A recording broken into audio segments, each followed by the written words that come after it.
நகை விலை நாளுக்கு நாள் கூடிக்கிட்டே இருக்கு.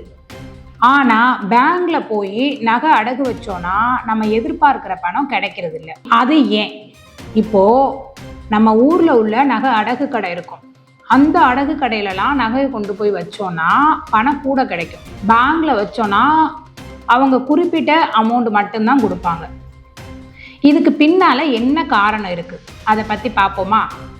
இப்போது நியூஸில் நகை அடகு கடையில் உள்ள ரேட்டை பற்றி சொல்லுவாங்க.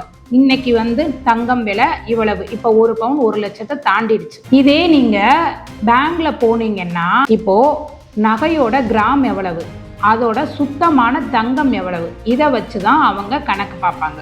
இப்போ நகை கடையில் வேலை செய்கிற செய்கூலி, டிசைனு, செலவு, அதில் இருக்கிற கற்கள், இது எல்லாத்துக்கும் சேர்த்து தான் அவங்க கணக்கு பண்ணுவாங்க. ஆனால் பேங்க்ல அப்படி இல்லை. அதனால தான் நம்ம கொடுத்த முழு பணமும் கணக்கில் வராமல் தங்கத்தின் உண்மையான மதிப்பு மட்டும் கணக்கில் எடுக்கப்படுது.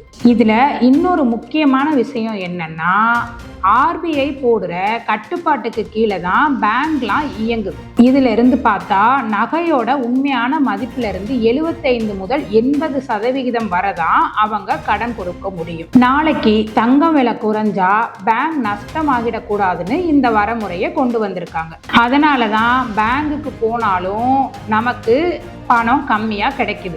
இதுக்கு மாறாக ஊர்ல உள்ள அடகு கடைகள்ல இவ்வளவு கடுமையான விதிமுறைகளுக்குலாம் வரமாட்டாங்க.